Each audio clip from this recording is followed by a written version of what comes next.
Pasó para vos en 11, Ricardo? Yo no tengo ninguna duda que ese tren lo mandaron a chocar.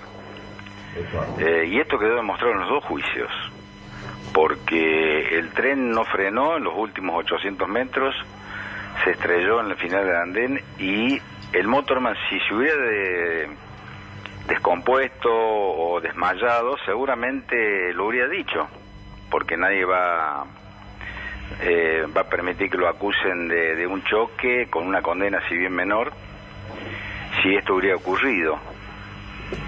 Por lo tanto, la conclusión es que ese choque fue a propósito. Cometió algo mucho más grave aún, que abona la teoría de que fue intencional. Desconectó el freno de hombre muerto, bajo el argumento que tenía la mano cansada, una cosa que cuando se revise esto, evidentemente, o porque la Corte ordena su revisión o porque se inicia un juicio de revisión, va a quedar, pero claramente plasmado, la barbaridad que cometió Córdoba, la intencionalidad que tuvo de desconectar el freno y de chocar el tren.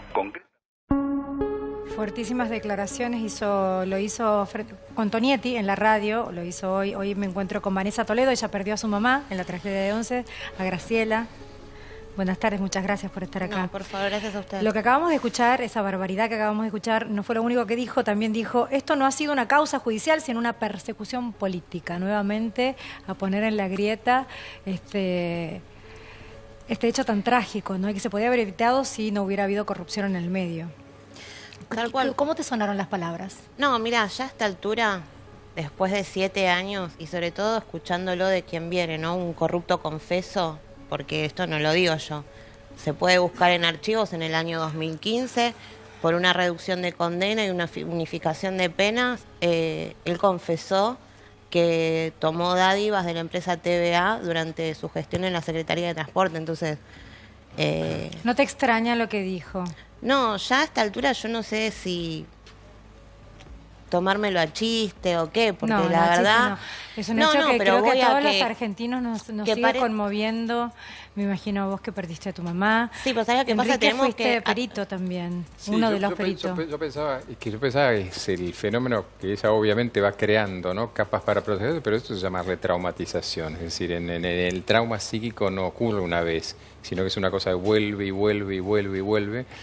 Hay gente que lo soporta mejor, hay gente que lo soporta, no lo puede soportar de hecho. Y estas declaraciones encima demuestran el nivel de insensibilidad terrible, porque esta historia de lo de Córdoba empezaba, quienes siguieron la causa lo saben, empezó pensando que si Córdoba había tenido un cuadro epiléptico, si se había dormido, si se había drogado, y lo último era el tema famoso del freno. Intentaron echarle todo, 100% de la culpabilidad al motorman. Que Córdoba era el que dirigía. Pamela, recordemos que está condenado Jaime por 8 años, sí, que esa condena es por enriquecimiento ilícito, que es una condena también por dádiva, en una causa que no solamente lo tiene complicado al propio Jaime, sino que tiene complicado a otros tantos exfuncionarios más, ¿no? Sí, y que ahora lo dice en el contexto en que está pidiendo su prisión domiciliaria. Él está pidiéndole a la justicia prisión domiciliaria porque dice que tiene un problema de salud muy grave, que es el único que puede cuidar a su mamá, ya que su hermano está muy enfermo y él debe hacerlo. Bien. O sea, en este marco, estas declaraciones. Mi pregunta es, él tiene todo el derecho del mundo, si está enfermo, a pedir la prisión domiciliaria, sí. Eso no se discute. Ahora, cuando él hace esta declaración, ¿lo hace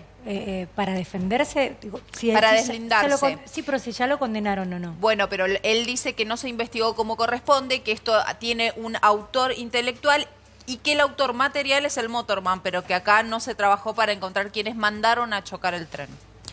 Pero en el momento en que él se declara corrupto confeso, en el momento en que se empiezan a presentar y a sentar las pruebas que finalmente lo llevan a una condena antes de que el actual presidente Macri esté en funciones, todo esto sucedió con la gestión anterior.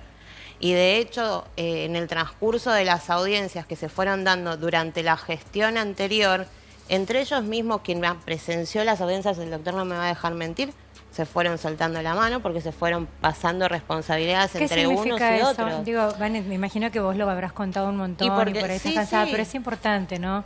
Empezaron esta lucha de pedido de justicia, todos los familiares, de ser escuchados, que no quede en la nada, estamos viendo imágenes y fue muy fuerte. Creo que todos los argentinos nos solidarizamos y el dolor sigue todavía, está presente.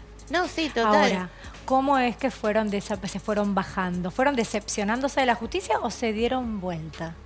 ¿Quién me estás hablando de Te ellos estoy hablando mismos? de la defensa de algunas víctimas. No, ya con respecto a la defensa de algunas víctimas, hay quienes pudieron seguir y quienes no, y la verdad ¿Porque que no pudieron o porque arreglaron? algunos no pudieron, otros sí, sé que algunos arreglaron, pero ya la verdad que ahí yo prefiero no hacer ningún tipo de juicio de valor. Tenemos Es que una vez más la justicia. No, es que aparte, ¿no? ¿sabes qué? Está comprada. No, aparte, Pamela, tenés que tener en cuenta algo. Hay personas que fallecieron en ese tren que eran cabezas de familia y que sus familias quedaron en condiciones realmente muy vulnerables. Eran obscenas algunas sumas que conocí yo, Sí, claro. que se ofrecieron Sí, claro, sí. a personas que quedaron imposibilitadas para toda la vida. Claro. Pero su condición tan humilde llevaron a que esa desesperación realmente lo llevara a aceptar cualquier Claro, dinero. a arreglar. Claro, ¿no? Que pero es lo que ya dice, te digo, bueno, no no se- tengo nada, no tengo para comer. Lo que quiere decir es que mucha gente le hicieron arreglos que realmente eran espurios, eran inhumanos, que no tenían nada que ver con la condición de gente de familia que obviamente ante la necesidad absoluta aceptaron montos Claro, por eso paupérrimos. no se puede hacer un juicio de No. valor con respecto a eso, y Todo también lo hay personas contrario. que no pudieron seguir adelante. Esto, Pero en el caso de Dalbón, digo que él arrancó haciendo una defensa de las víctimas. bueno, él empezó siendo querella y terminó siendo defensa.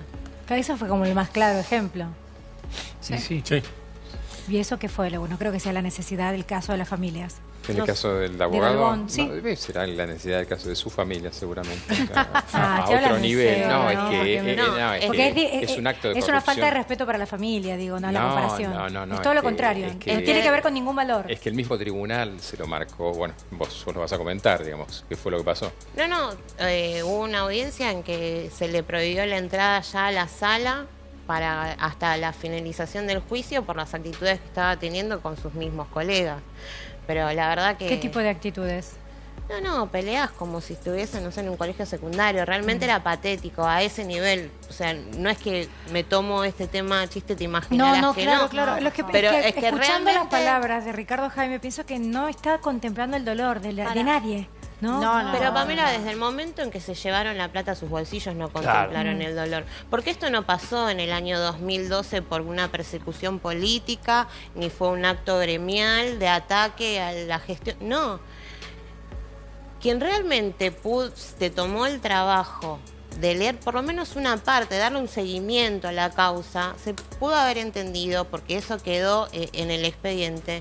La tragedia de Once fue una bomba que detonó el 22 de febrero del año 2012, pero que se estuvo gestando durante muchos años. Porque ya de arranque esas Iba a formaciones pasar. eran formaciones que se compraron en una chatarrería. Ya estaban pasados de kilometraje en el momento que se compró. Y este canal ha hecho infinidad de notas antes de que En los sucediera, talleres de lamentablemente, Castelar, pero que estaba ataban todo con visibilizado. alambre. Se Claro, conocía. nunca se le hizo un mantenimiento integral, tenían un mantenimiento diferido, y encima en los mismos talleres de los hermanos sicilianos en Enfer, o sea, era todo un negocio entre ellos, donde la plata venía por acá, entraba a este bolsillo y salía para acá y se metía en el bolsillo del hermano, o sea, no había control. Entonces, desde muchísimos años esto se fue gestando, fue una bomba que fue tomando presión, y el 22 de febrero del 2012 Sucedió, estalló. estalló. Entonces, Enrique. no puede, esto de que vos decís, disculpa que te No, no, interrumpa, no.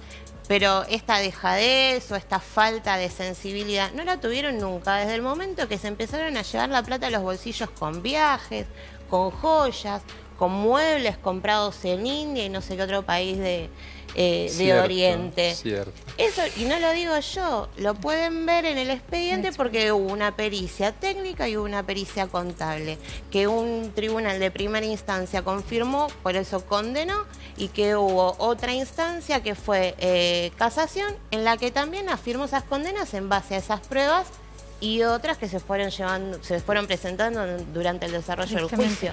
Vane, ¿cómo se sigue, doctora, los dos? Vane, ¿vos cómo seguís después de semejante pérdida? Perdiste a tu mamá, digo, y me imagino estás al tanto del dolor de todas las familias que se unieron. Se sigue con mucho apoyo por parte primero del grupo de familiares, porque nosotros creo que solo nosotros nos entendemos, pero desde un movimiento de ojos hasta la mirada y sabemos en qué momento nos vamos a caer y que no, porque solo nosotros sabemos lo que sentimos. Si bien tuvimos mucho acompañamiento con todo este dolor, ¿no? Y demás, sí, terapéutico y de la sociedad en sí, hay muchas cosas que es muy difícil de llevar, porque esto no pasa solo por el momento en que hablamos con ustedes o las audiencias, esto es un día a día, porque de repente un día me desperté y mi mamá no la volví a ver, hubieron mamás que nunca más volvieron a ver a sus hijos, otros tantos hijos que nunca más volvieron a ver a sus papás. De repente, de buenas a primeras, yo una mañana saludé a mi mamá y ya a la hora la estaba buscando y esa misma noche la encontré muerta. Entonces la verdad es que la llevamos y como pudimos, como podemos, gracias a nuestras familias y gracias a nosotros mismos, el grupo de familiares, sacando fuerzas desde el amor que nos dejaron nuestros familiares. Enrique. La realidad es esa. A ver, el comentario... para darle un cierre, ¿no? El comentario que yo hacía, yo creo que lleva al tema inicial. Cuando yo te dije, no, esa persona también pensó en su familia, o el comentario también pensaba... Ese es el centro de la cuestión. Cuando yo no pienso en el otro, cuando el otro no existe, puedo cometer los actos más atroces, inclusive esto. ¿Por qué? Porque es prioritario mi condición de vida, los famosos muebles de la India y demás, o lo que yo obtengo en una de esas por una dádiva X. Cuando pasa eso estamos realmente muy mal, porque todo lo otro que hablamos de empatía, de esto y el otro no existe, y el dolor del otro no existe, eventualmente es un número que yo voy a tratar de reducir. Es tan crudo como eso. Entonces, ¿cuál es el punto? Si no nos transformamos como sociedad en que el otro realmente valga, y cómo vale, cuando nos demos cuenta que podemos ser nosotros. Y tenés que pagar lo que hiciste. Claro, pero todos darnos cuenta que ella es una de todos nosotros, ahí cambia la cosa, no aparecen estas declaraciones. Claro. Gracias, Vanessa, por venir. Muchas gracias, Por Enrique. favor, Un placer tenerte.